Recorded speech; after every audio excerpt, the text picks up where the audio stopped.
Welcome to Proles at the Round Table.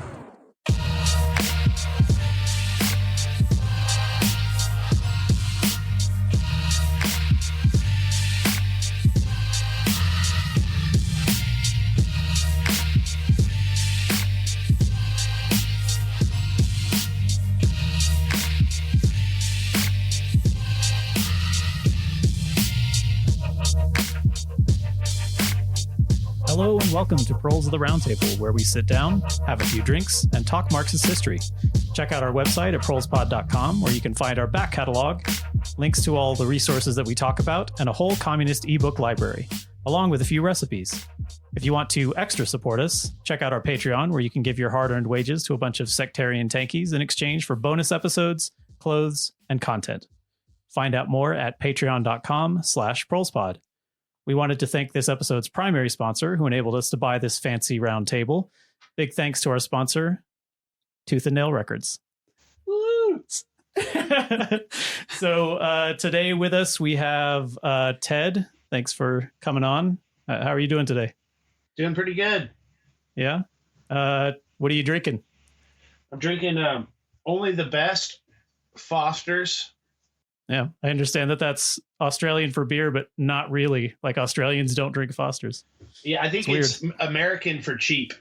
Yes, that is definitely what it is. I'm Jeremy, and I stole Taylor's beer from last time, so I'm drinking Dyad, which is kiwi, cucumber, jalapeno sour. What? It's really good. It sounds amazing. I haven't tasted it yet, so I'm about to. Taste that. I want to taste it. Taste that. Send it. Through the airwaves. My God. That is so good. Yeah, it's really good. Holy shit. All right. All right. And also, this is Justin, and I'm being healthy boy again, drinking water because it's still a little early, and we're also doing RPG on Sunday, and I know I'm going to get lit, so gotta bank those calories, empty calories, Yeah. high blood pressure, all those good things that come from beer, liver issues, liver failure, all of it. all of it. This is Alex, and I'm drinking my bourgeoisie tears, trying to keep it classy. Got to. Alex, did you say bourgeoisie tears? Yes. Yep. Okay. That's where we are. So I guess It's gonna be a bit of a different episode than it's a very different episode, I think, from what we usually do, because we're talking about very recent history and less, specifically Marxist or leftist, but focusing on how the music industry kind of changed, and very rapidly, from the 90s into the early 2000s, and how it's kind of continued down that path. So Ted, do you want to I guess give a little bit of an introduction of who you are as an individual, what your connection to this is, and then I think we're going to kind of talk about how we came to know you, sort of. Yeah, which is a weird one, but Okay, yeah. I'm Ted Bond. I'm the singer, guitar player, and primary songwriter of the band Craig's Brother. We formed in the mid 90s at a time when the music industry was kind of exploding. And we didn't realize at the time how much opportunity there was, or how much things were just being handed to us. So we kind of got to live through a time from the 90s into the 2000s. We've been a band. We're still a band. So we've been a band since 1995, and we've seen some pretty drastic changes happen. Yeah. So I guess as far as our connection to this whole thing and how, Justin knew to reach out to you, it's kind of a weird one. So we grew up in a very conservative Christian home, and we had this massive collection of 80 contemporary Christian music CDs that were in one of those big black folders. Yes. Lots of DC Talk and Stephen Curtis Chapman, Michael W. Smith, stuff like that. Right. And we took it on a church trip and someone stole it. Someone stole the entire like album of 80 CDs or whatever that we had collected over the years. And really. Somebody was like, damn, I Really gotta disappointed. have this Christian music. Yes. And not just Christian It's music. the wrong thing to do, Jesus. I love you too much to not steal this. Jesus blessed them with a lot of really like Jeff Moore in the distance. Some Too deep many. cuts. But anyway, Oh, bring it back. so All right. one of the youth group leaders had a sister who worked for specifically the Christian music distribution division of BMG, Boston Music Group. And so she just sent us a bunch of sample CDs, which included like some MXPX and some, I think they were called the Orange County Supertones at that point. Yeah. Stuff like that. I'm pretty sure the first Switchfoot album was in that collection too. So just like a bunch of random rock, basically Christian rock music. And some punk, which was our introduction really to punk music. Yeah. At like 11 years old, I was like galaxy brain, just like, what is this? Yeah, what is MXPX? And so that's basically how we got introduced to not crap music, but less crap music. Slightly less crap. Slightly less crap music. Slightly less crappy. Yeah. But That's so funny. anyway, that was like divine intervention. Maybe God stole those CDs. God himself was like, you don't need this anymore. God was gonna like, give you some seriously, you bangers." guys, how much Michael W. Smith can you listen to? We're gonna go to the next level. So Justin, I think got some Tooth and Nail sampler, which had I went gaga over MXPX. Yeah. I was like punk rock. yeah. I went into it. So yeah, he got like a Tooth and Nail sampler, which had a Craig's Brother song on it, and I think it was Dear Charlotte. Yeah. And then we got like the Tooth and Nail box set, which included like every one song from every single album that Tooth and Nail had put out in its entire like 10 years. I think at that point it was a 10-year anniversary or something like that, or 5 anyway, years, whatever. maybe. I don't Anyway, think it's that old. and it's amazing because in the liner notes, it's basically just like Brandon Ebel lionizing himself. It was like, because obviously he had input on how this was going to be described, and it's all about him and how he lived in a garage and Ate ramen every day. That's the only thing he ate, and he was the only. Yeah, I remember like, that. The bootstraps. The bootstraps. Yeah, he story. pulled himself up by his bootstraps and basically saved Christian punk music. But so that's kind of the perspective that we had of Brandon Ebel was based on that. But then we heard through I don't even know how, the Christian music grapevine, like how terrible he was. Like there's, I think MXPX wrote a like diss track about him, and then there's pretty sure in Five Iron Frenzy. Right. Five Iron wasn't a Tooth and Nail band. No, I know, but they write. Isn't the litmus test or something Yep, about? Well, no, that was about. Whatever. Anyway, so I guess, do you want to tell that story? So I guess I think I've read I don't know, I've followed you forever, obviously, for most of your career. Tell the story of how you ended up on Tooth and Nail, because that in itself is a really interesting story. Okay. So when I joined the band in 1995, it was like June 1995, we were all Christians, and we were really serious about our faith, and we kind of thought, we were going to be a Christian band. But at the same time, the bands that inspired us were Lagwagon and NoFX and No Use for Name and all this really fast skate punk that was coming out of California at that time. And that was the kind of music that we knew that we wanted to do. And we kind of thought we were going to be a Christian punk band, kind of like that.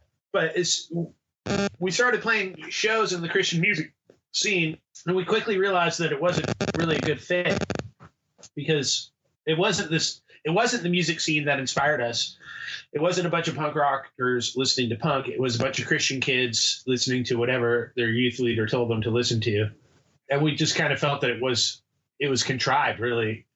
Like it wasn't a natural situation where people are listening to music because they love the music.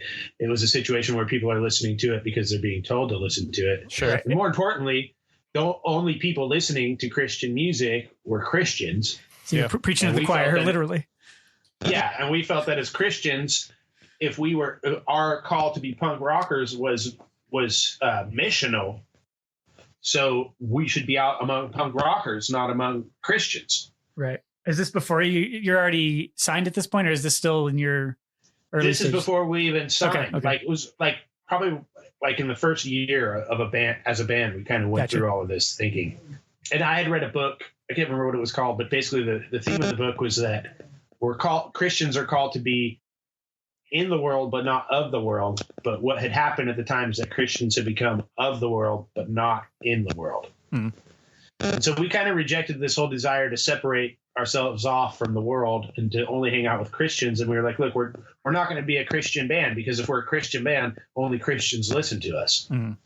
And so right around this time, we sent out all our demos. We sent them to all the punk record labels, Fat and Epitaph, and I think even like Lookout Records and stuff. But Adam, our guitar player, he wasn't fully on board with the whole not being a Christian thing, and he sent a demo to Tooth and Nail.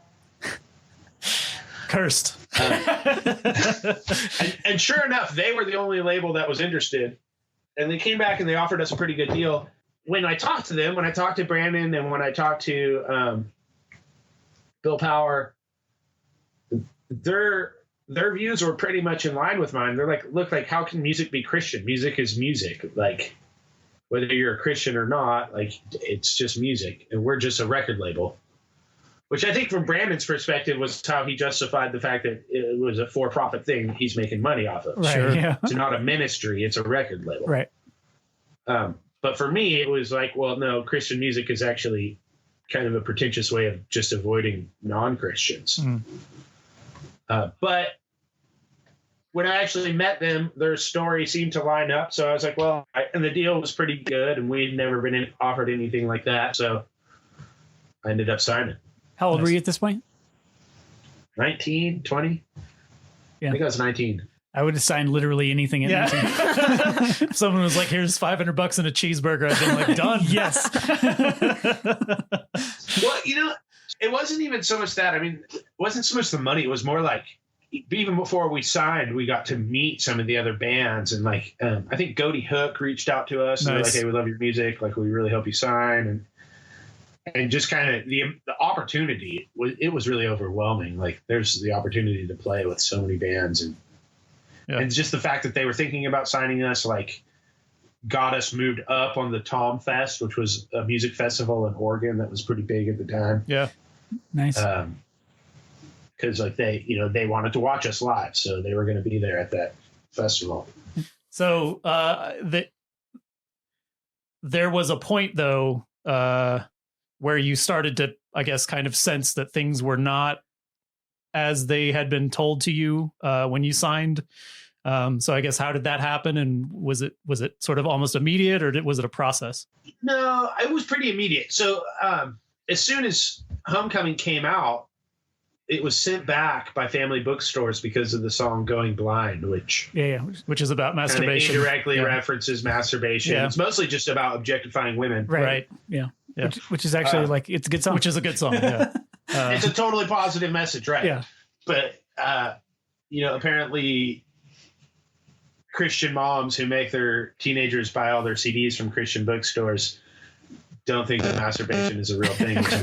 They don't want their boys to learn not to objectify women, basically. That's pretty much it. Yeah. So they sent back the CDs, and Tooth and Nail kind of freaked out on us about that. It's funny because it was like a cascade thing. Like, they sent back the CDs, so the distributor sent back the CDs. And then, but what eventually happened was family bookstores got so many requests from people after sending back the CDs that they went back to the distributor, who went and picked up the CD again. So, money talks even in Christian circles. World. Yeah.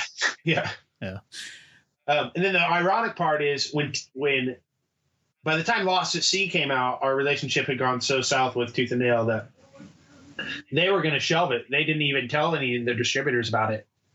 Do you want to expand on that a little bit? What happened with recording of Lost at Sea? How'd that go? Okay, I'm skipping a big part of the story. Okay.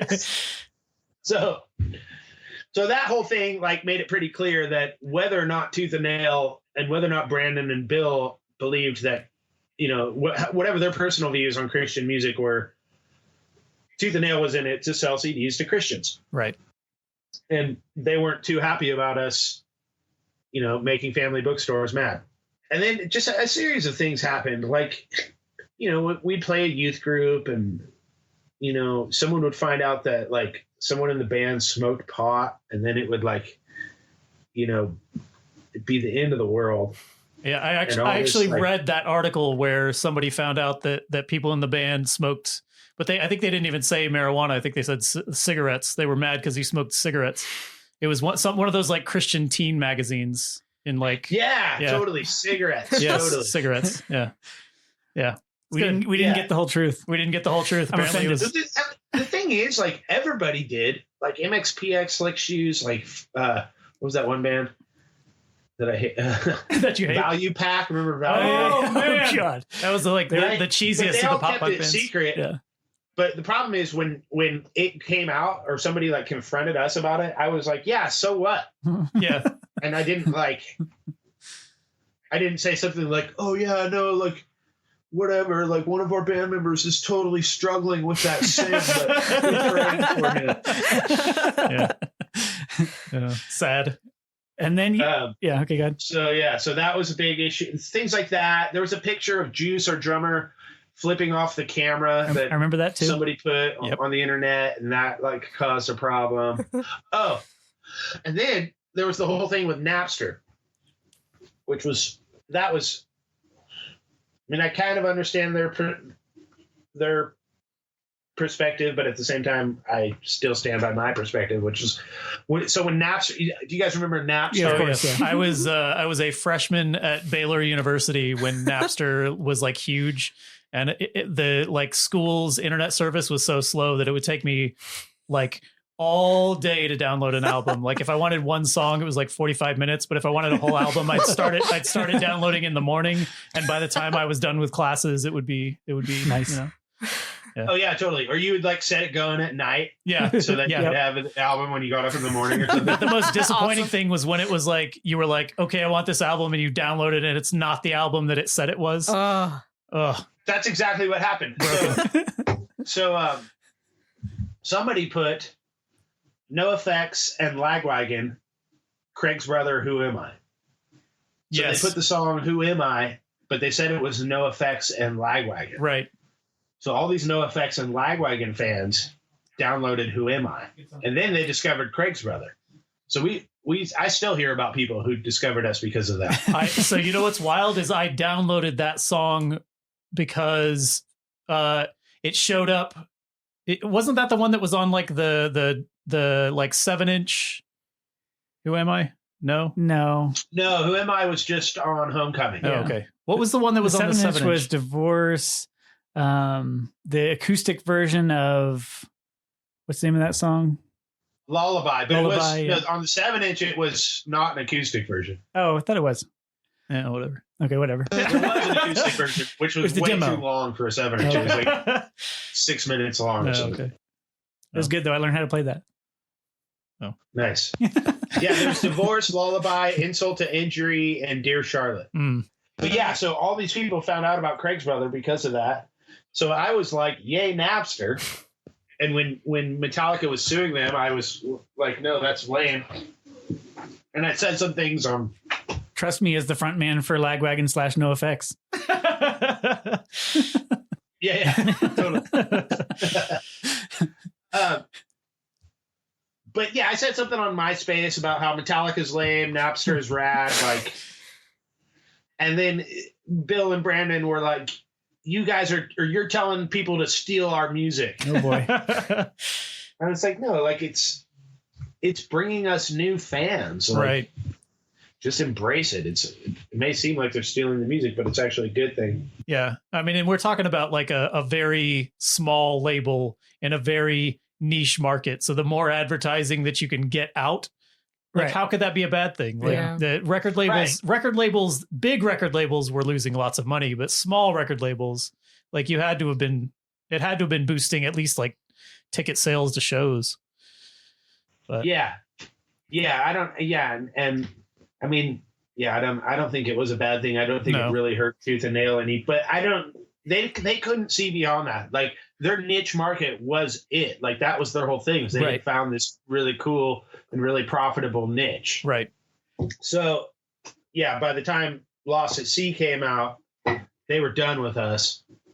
And Lost at Sea was like a lot more, I don't want to say artistic, but definitely a more adventurous album. Like you did Yeah. a lot more stuff musically. I still listen to like Lost at Sea fairly regularly. It's one of my sort of like all-time favorites of Yeah, it was more experimental, a little more rock, a little more emo, not quite as punk. Yeah. And then you had that choir. Do you want to talk about the choir? Oh, that was another thing that made Tooth and Nail mad. Yeah. I wanted to do the choir, and they were like, nope, can't afford it. And I was like, fine, I'll just pay for it myself. So I just went to a studio and recorded it with some girls I knew from choir, Nice. because I was in choir at the time.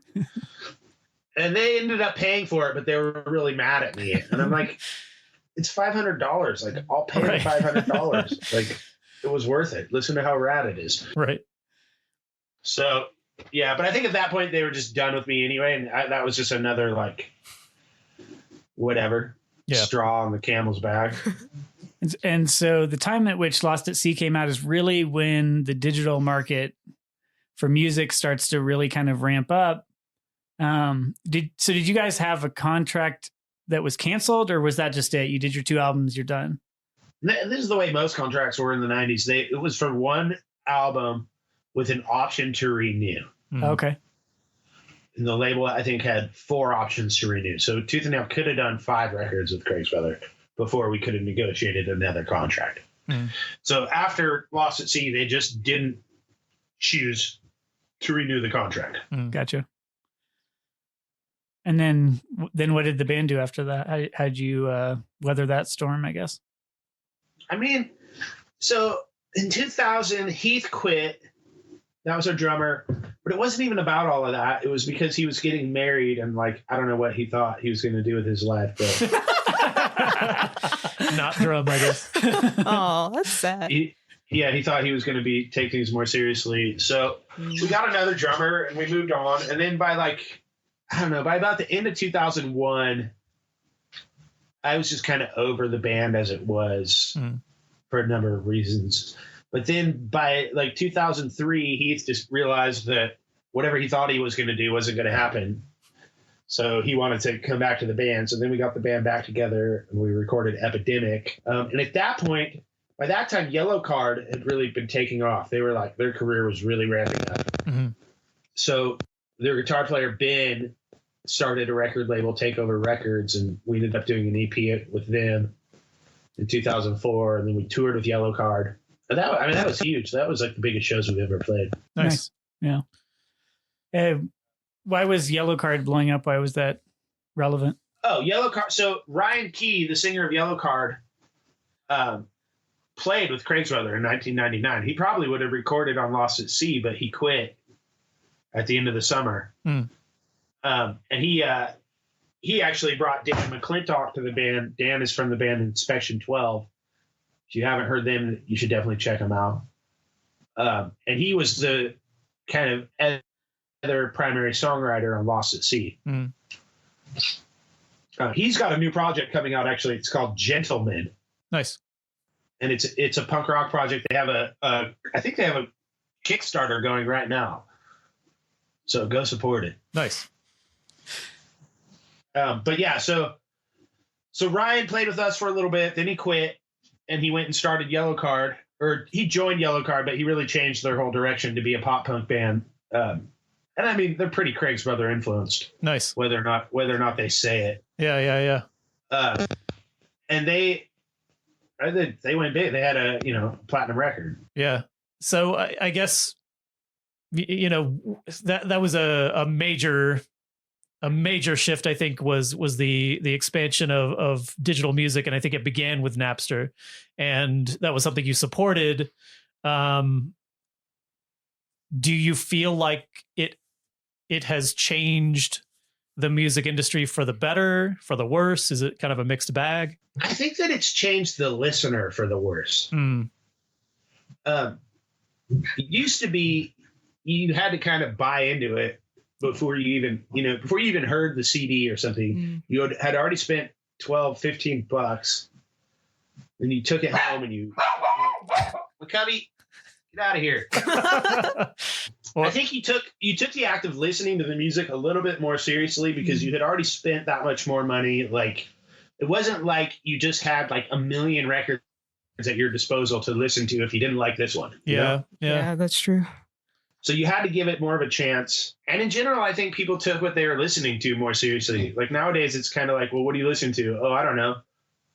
Yeah. Spotify. I'm listening to Spotify. Right.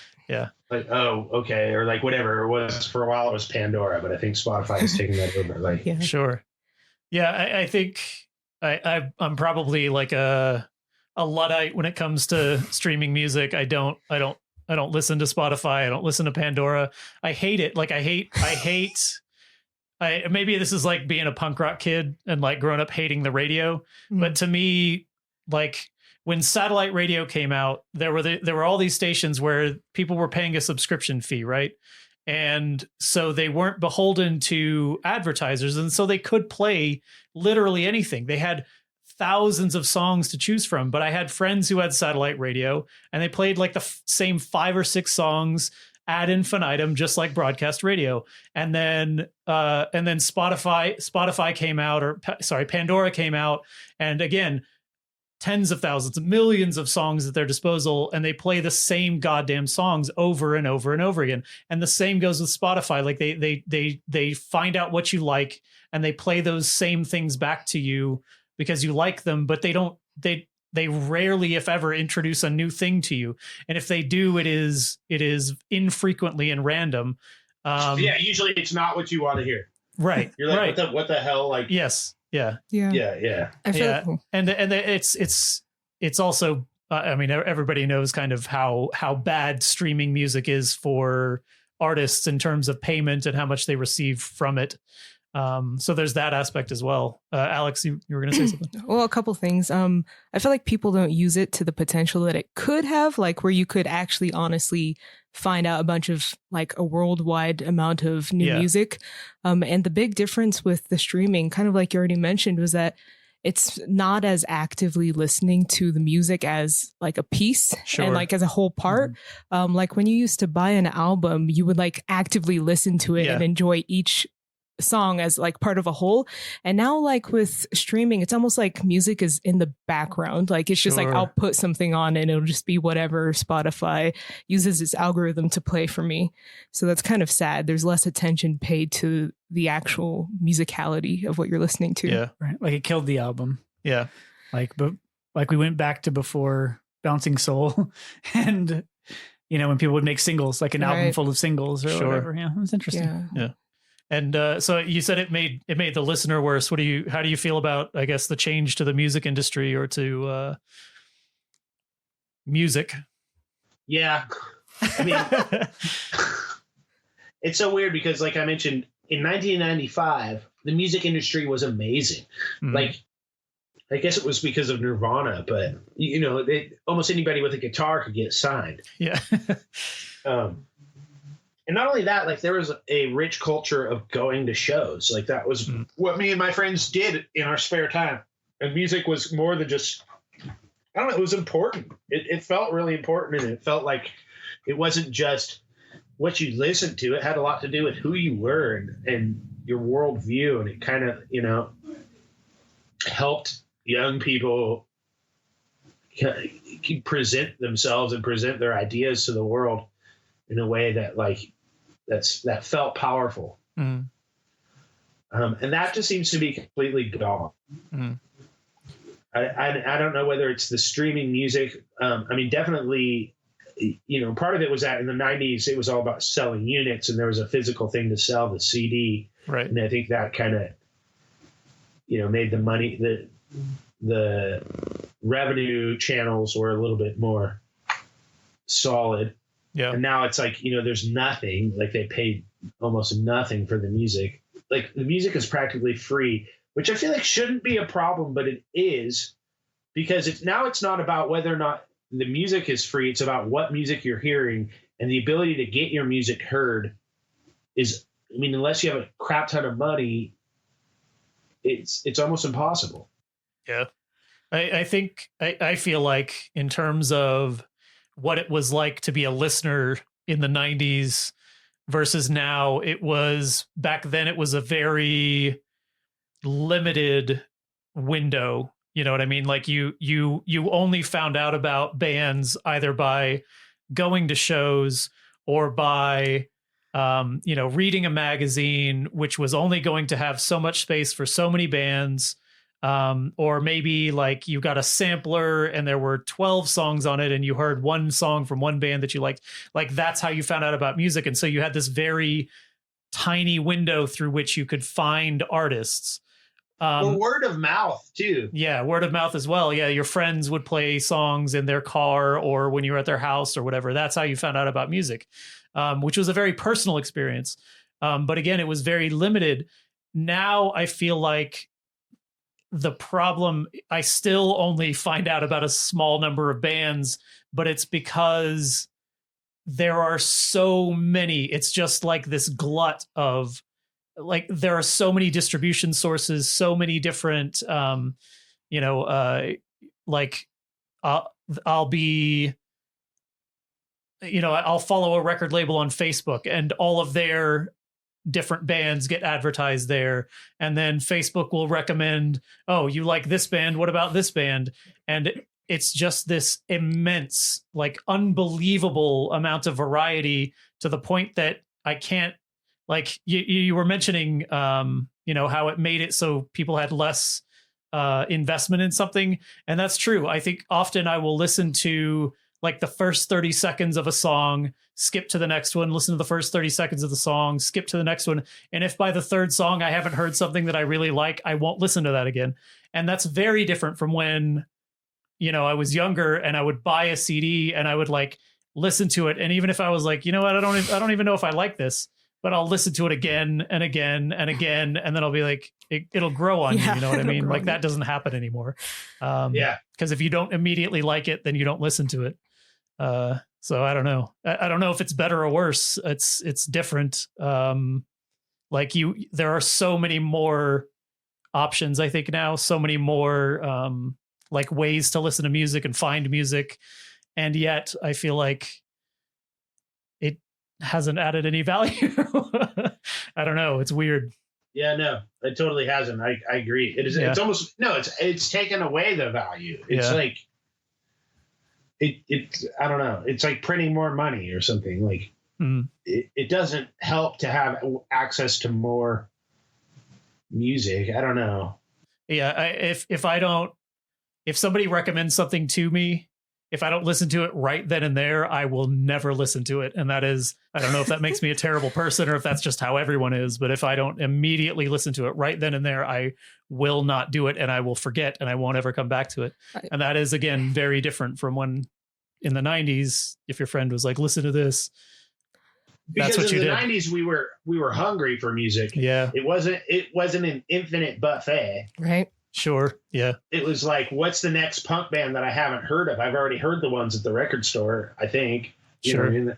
I think the internet has a big part to play in this, really, like the abundance of distractions, the abundance of just like information. We're just like on overload. And so if something doesn't grab our attention right then and there, we may never seek it out because we have so many distractions constantly. Oh, that's true. Yeah.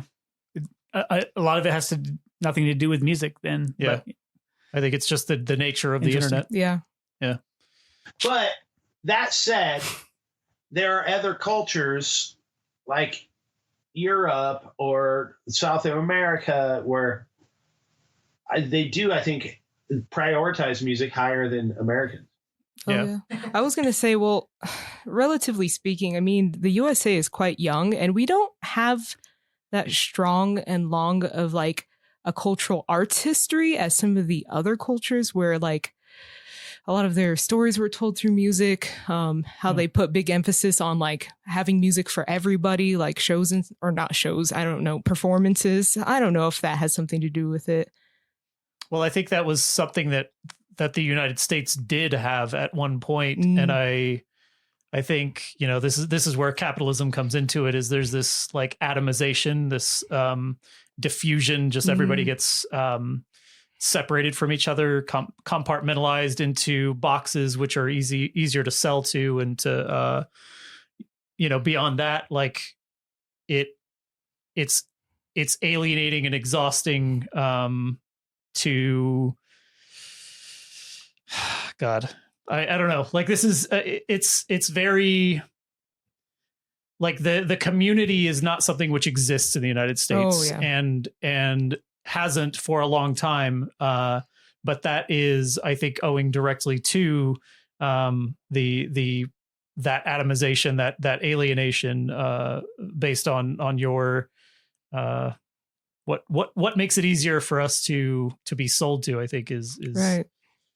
Yeah. I mean, again, the Facebook ads, like I get targeted ads, or, you know, talking about Spotify and Pandora, they recommend things to you, which are like the things that you already like.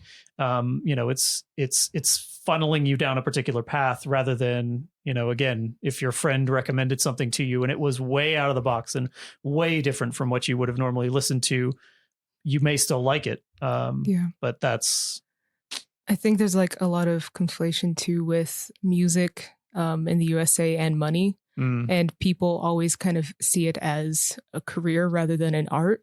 And so with the individualization, people are just like, I'm just going to do what I am interested in. And there, like you said, is no cultivation of community.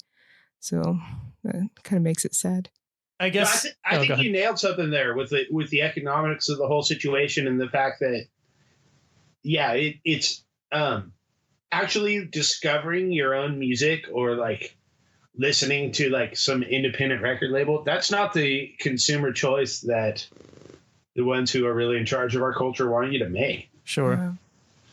Yeah. And so they've made it very difficult, and you're right. They've atomized everybody into this situation where it's like consume mass culture and ignore any actual culture that may exist around you. Right.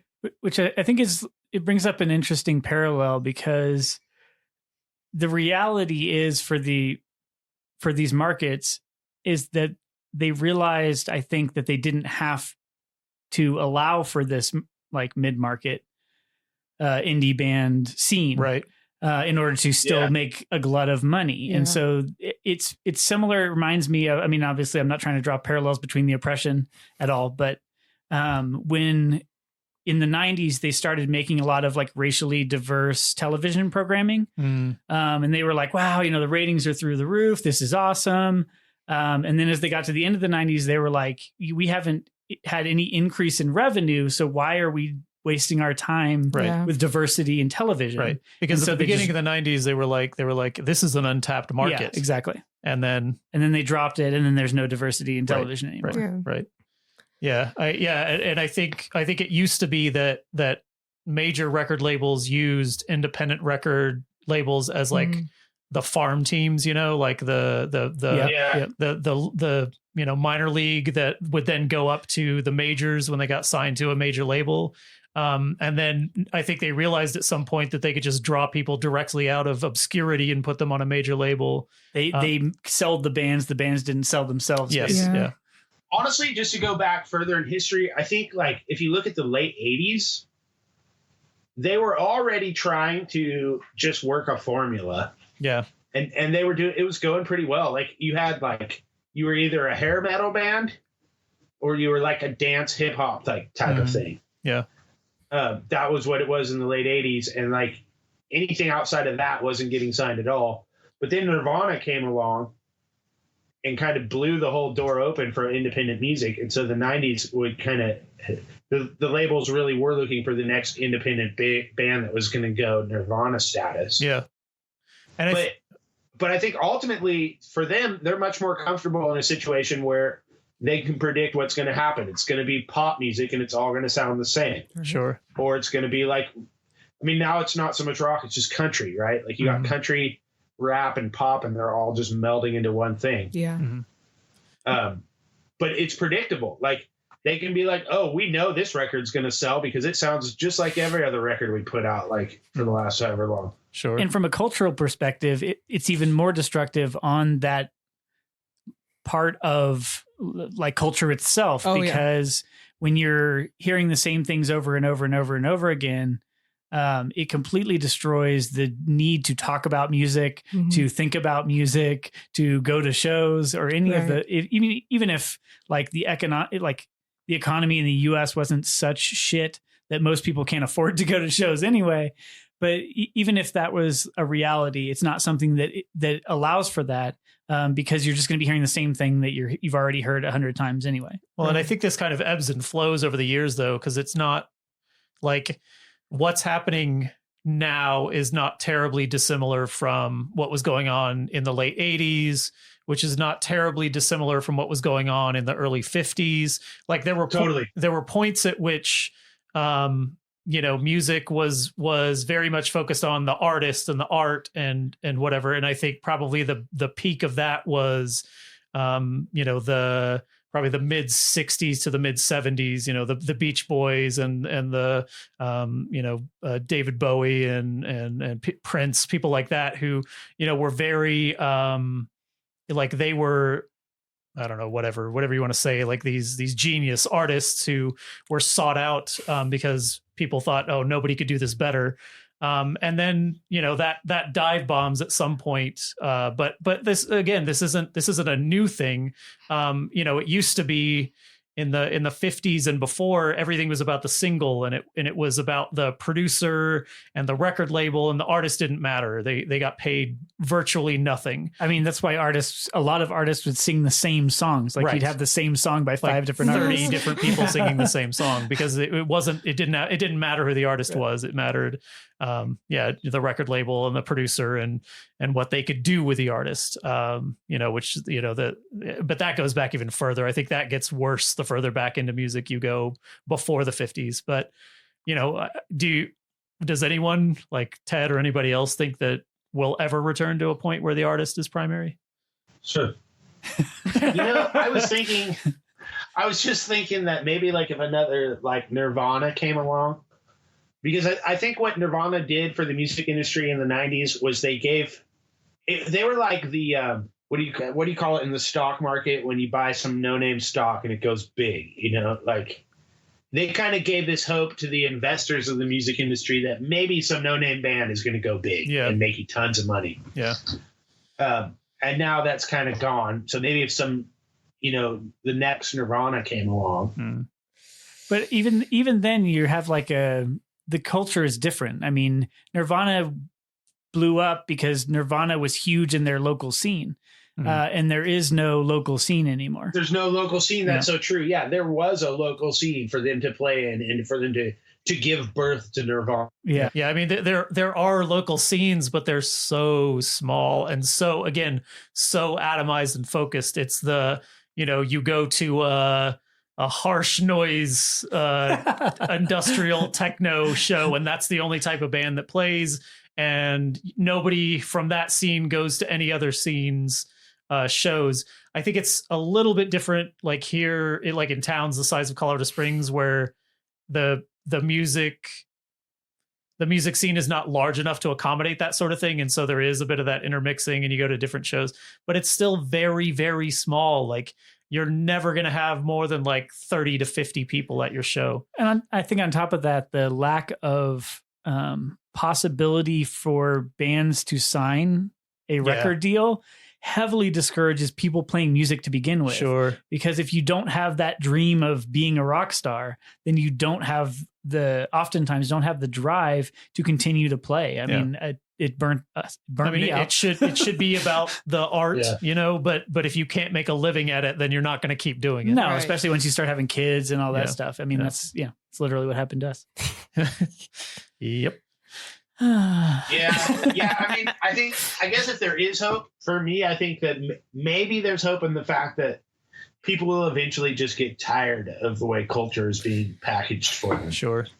Yeah. I mean, I'm tired of it. Oh yeah. I think a lot of people are tired of it. You can just tell in like the revolutionary fervor in our. Yeah. Yeah. And I think it just, I think there is probably coming a mass migration away from Facebook. You know what I mean? It's not that fun living in an echo chamber and having, somebody try to like guess what you want off of what you've said that you want, instead of like allowing you to just freely figure out what you want. Yeah. Mm-hmm. And I think the sad thing, like you kind of mentioned how music used to be a way to kind of like cultivate your own identity and stuff like that, and really expand your intellect in some ways. It's sad with the homogeneity of music right now, what that kind of translates into like identities and like this whole system of just consumerism and just like using algorithms to basically guess at what you're gonna consume, and it's just a big system of just consumption, and there's not much thought given to it, and it just seems very depersonalized and dehumanized. It's pretty sad in that respect.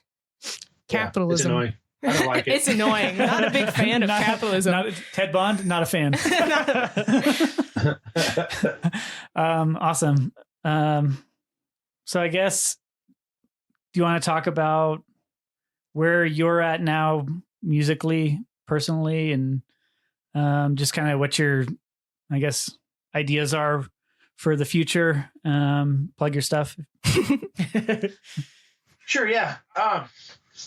So I guess the good news for me in 2019 is that I'm figuring out how to work this gig economy. And it's working out all right for me, so that I'm actually figuring out how to pay my bills in one of the most expensive places to live in the world and have time for music, I find suddenly. Nice. I mean, not a huge amount of time. It's not like it was in the 90s where I could work part-time at a pizza place and then spend the rest of my time playing music. But it's looking a lot better now than it has like in the last, 20 years for me in terms of my ability to actually do it. But I'm also not expecting that it's going to be a moneymaker. Like, it's going to be something that I do in my free time for fun. And I'm just going to keep doing it because that's what I want to do. So I'm going to keep doing music as I can. I'm not in some, I'm not a working band where it's like I can say the record's going to be out by February of 2020 or something. For me, I do see a lot of opportunity to keep making music. This economy is working out where I have time to do it. But unlike most people, that's because I'm not working a regular job. And so the last album that came out, Devil in the Details, do you want to talk about it, I guess? Yeah, sure. That was kind of just randomly, I think he'd had a few too many beers that night. Scott, our bass player, announced that we were going to put out new music in 2018. And I was like, all right, you said it. Let's do it. So we got to work on a new recording. We got one song out in 2018. The rest came out in 2019.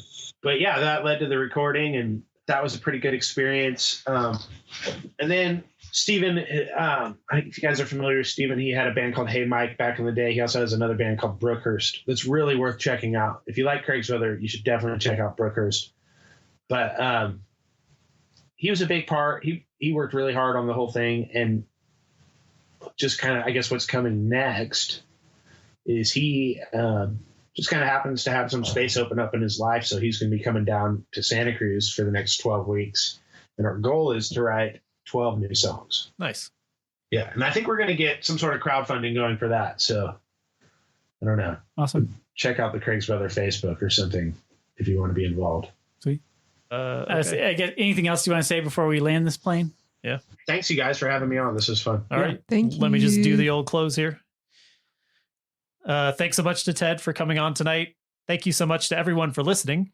Some suggested reading will be in the show notes. Will there be any suggested There's reading? no Probably not. suggested Okay. reading. There won't be any link all suggested Ted's reading in the show stuff. notes. The Politics of Jesus by John Yoder. Oh, Okay. Okay. Ted, where can people like find you online if they want to, I guess, listen to your music or check out your stuff? I mean, Facebook / Craig's Brother is the place where like all the more recent news is generally posted. Obviously, you can listen to us on Spotify, all the usual places, iTunes, all of that. Mhm. I wish I could say that.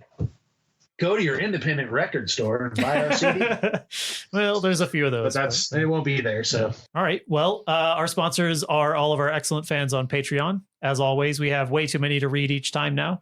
But since the last time we recorded, these are the new ones. Capital Volume 1, Chapter 32. That's highly specific. Very. Hef. I drank a beer and decided to support Dick. I don't know what that No means, idea. but I hate it. FJDH. Gerald. Jacob. Other Jacob. A third Jacob. Wow. Janky, Kurt, Magnus, Maya, Michael, Shane, Space Lennon, Oh, And- it's my favorite Lennon. and Swedish Tanky. Nice. Aw.